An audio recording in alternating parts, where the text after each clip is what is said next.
Who wins in a fight for your vocal mic? Condenser mics or dynamic mics?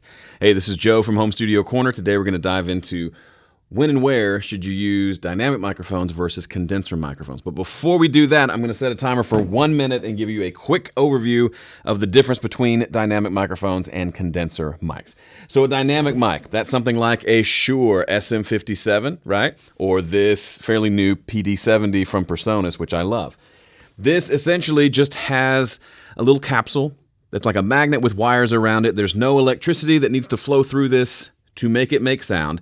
The air moves the thing moves the wires create a little bit of electrical current. That comes out the back as an audio signal.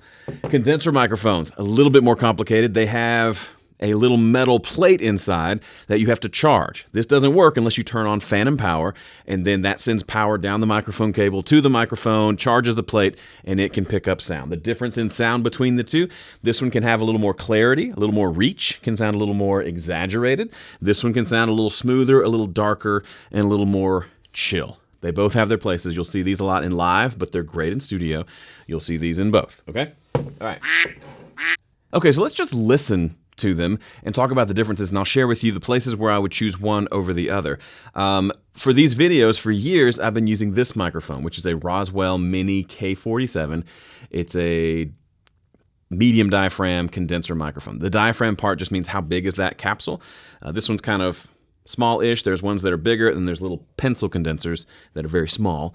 But I use this one in my videos for years. I've used dynamics in the past. The main reason I use this for my videos is condenser mics tend to be a little more sensitive and tend to have a little more reach. I can get a good sound out of this microphone even though it's several inches away from my mouth. With a dynamic, typically for voiceover stuff, I find I need to be right up on the microphone to get the sound that I want. Not a big deal, just when I'm shooting videos.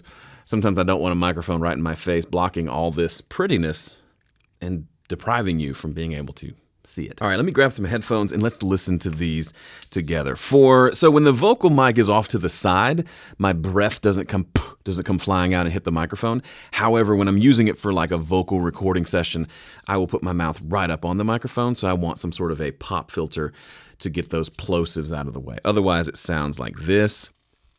Hello, pickles. Popcorn. Pickles, popcorn. First, let's record a quick spoken word piece to see the difference between the two. Hey, this is Joe Gilder from HomeStudioCorner.com. Thanks for watching. Hey, this is Joe Gilder from HomeStudioCorner.com. Thanks for watching. Now, I can certainly hear a difference as the performer when I switch between microphones, but let's just listen now and see if we can hear a difference. Hey, this is Joe Gilder from HomeStudioCorner.com. Thanks for watching. Hey, this is Joe Gilder from HomeStudioCorner.com. Thanks for watching. Hey, this is Joe Gilder from HomeStudioCorner.com. Thanks for watching. Hey, this is Joe Gilder from HomeStudioCorner.com. Thanks for watching. I think a general consensus out there, and maybe I'm wrong about this, but it feels like a lot of people think that if you use a dynamic, you're using a lesser. It's like the condenser is what you want. You go for the dynamic if you don't have the budget or something like that. Or this is best case scenario, this will do in a pinch. And I think that's a flawed way to look at it. While I do tend to use condensers a lot for vocals, there is absolutely a place for a dynamic. You'll see dynamics a lot in the voiceover world, in radio. You'll see things like the PD70 or maybe the Shure SM7B or the RE20. Who makes the RE20? Who makes the RE20? Electro Voice, that's who makes them. But dynamics can be great because you can get right up on the microphone. You don't blow it up like you would getting right up on a condenser microphone.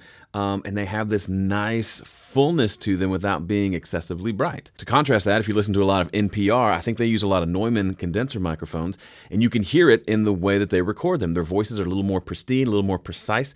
You can hear like the lip smack sounds, which always gets on my nerves, but it's there. It's this kind of clear, airy sound to the voice, whereas the dynamic has just a little bit darker sound. It's not muffled, it's not bad, it's not lo-fi, it's just different. It's a little more mids and lows, a little less high-end, but it still sounds great. Let's listen one more time. Hey, this is Joe Gilder from HomeStudioCorner.com. Thanks for watching.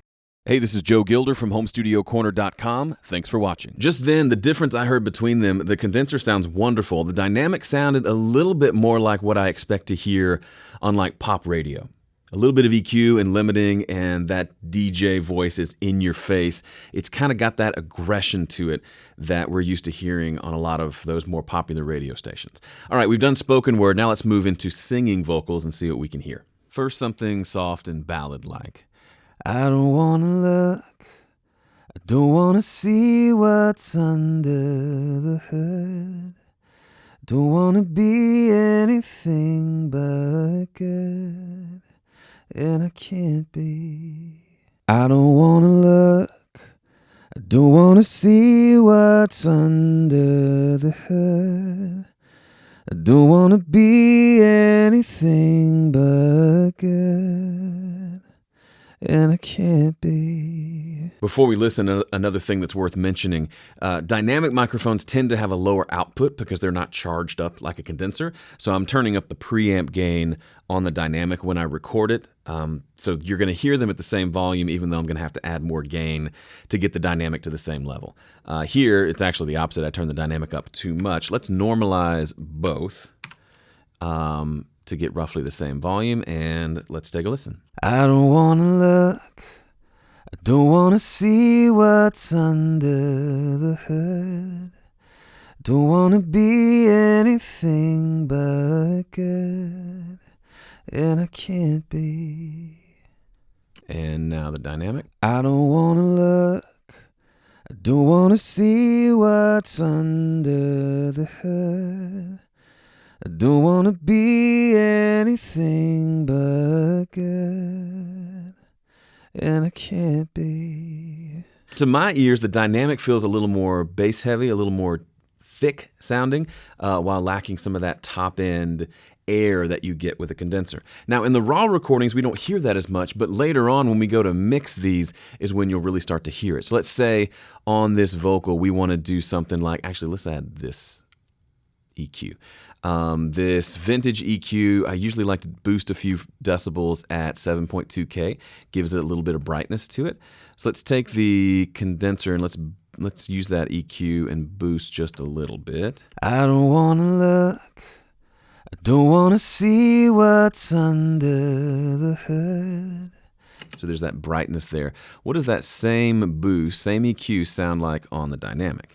I don't want to look, I don't want to see what's under the hood. I don't want to see what's under the hood. Don't want to see what's under the hood. You hear the difference? It's like there's high frequencies on both, and that's probably the biggest misconception I know I had with dynamic mics is I thought all dynamic mics are super muffled. I kind of assumed that dynamic mics would sound something like this. Like this is what I just imagined was a dynamic sound versus a condenser. Don't want to see what's under the hood. But in reality, there's actually quite a bit of high frequency information there. Don't want to see what's under. But it's different. Now we still have that same EQ boost that we had earlier. It's just a different kind of high end, a different brand of high end, so to speak.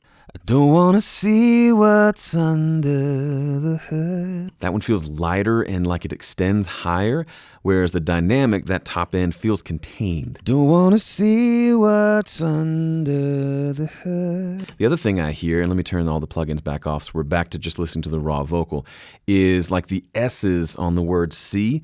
There's a lot more loudness happening with the S's on the condenser than the dynamic. So takeaway, if your vocals tend to always have too much sibilance, those S's and T's are coming through too much, maybe a dynamic would solve that problem instead of having to fix it later with either EQs or a de-esser or something like that. I don't want to see what's under. Don't want to see what's under. They're both these mics are good with S's, but it felt like it was a little more, it just feels like there's a little less energy in the dynamic. It's hard to explain, but like the sound dies out quicker. And so it has this kind of more closed off sound to it. All right, let's try it again on a louder, aggressive vocal, because that's where, in my opinion, a lot of times the dynamic really shines. I need to stop listening to voices in my head, but they're on to something. Yeah, they're on to something. I need to stop listening to voices in my head, but they're on to something. Yeah, they're on to something.